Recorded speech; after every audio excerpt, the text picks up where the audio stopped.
Assalamualaikum warahmatullahi wabarakatuh. Bertemu kembali dalam pembelajaran mata kuliah Psikologi Pendidikan dengan dosen pengampu Ibu Wiwin Winarti, Magister Pendidikan Islam. Kami dari kelompok 1 yang beranggotakan Nunung Siti Julaiha, Musa Munandar, dan Mia Rusmiati. Kelompok kami menjelaskan materi tentang pengertian psikologi pendidikan sebagai disiplin ilmu. Baik, di poin A itu ada pengertian psikologi pendidikan. Psikologi pendidikan adalah disiplin ilmu yang menggabungkan studi tentang perilaku manusia, pembelajaran, dan kognisi dengan teori dan praktik pendidikan.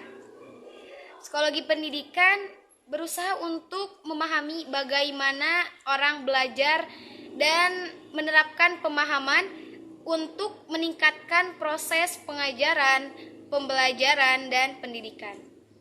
Psikologi pendidikan adalah bidang multidisiplin yang mencakup unsur-unsur psikologi, sosiologi, filsafat, dan ilmu-ilmu lainnya.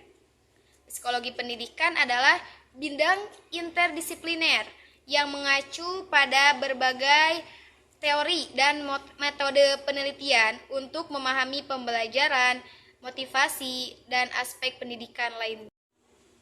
Poin B, ada psikologi pendidikan sebagai disiplin ilmu. Disiplin ilmu adalah bidang studi ilmiah yang luas dan terus berkembang. Ini mencakup teori, metode, dan penemuan dari berbagai bidang ilmu serta komunikasi dan penyebaran pengetahuan ilmiah.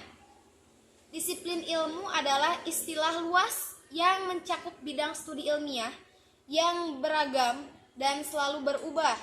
Seiring dengan tumbuh dan berkembangnya disiplin ilmu, maka semakin penting juga untuk memahami dan menerapkan konsep-konsep kunci dari disiplin ilmu untuk membuat kemajuan di berbagai bidang sains.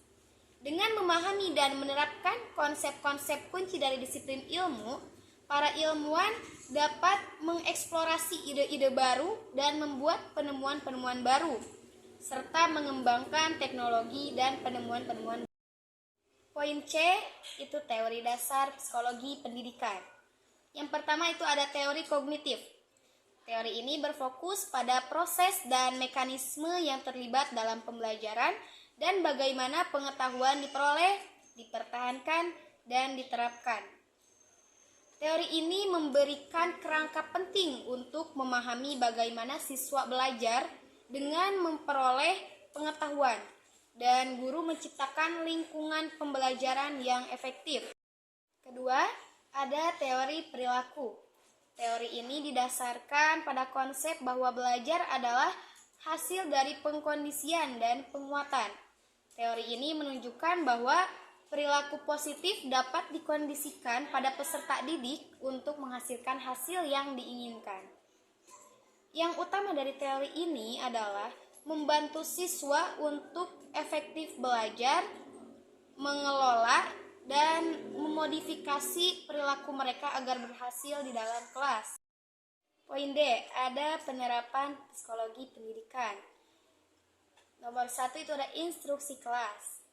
Instruksi kelas merupakan penerapan dalam mempelajari cara individu belajar, bagaimana mereka memproses informasi, dan bagaimana mereka menanggapi berbagai metode pengajaran. Guru dapat menggunakan berbagai metode pengajaran, misalnya menggunakan metode ceramah, diskusi, kerja kelompok, dan metode lainnya. Nomor 2, itu ada penilaian dan evaluasi. Penerapan ini menjadi alat penting untuk memahami dan meningkatkan kinerja siswa. Penilaian dan evaluasi adalah dua konsep yang berbeda, namun terkait dalam psikologi masing-masing dengan tujuan dan aplikasi yang berbeda. Penilaian melibatkan pengumpulan data kemajuan siswa, sedangkan evaluasi yaitu proses menganalisis data penilaian untuk menarik kesimpulan tentang pembelajaran siswa. Nomor 3, pembelajaran dan motivasi.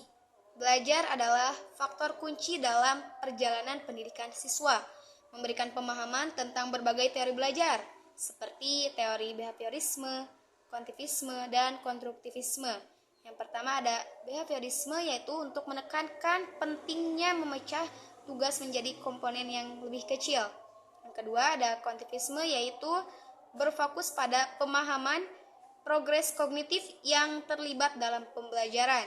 Yang ketiga ada konstruktivisme, yaitu mendorong peserta didik untuk membangun pengetahuan mereka sendiri.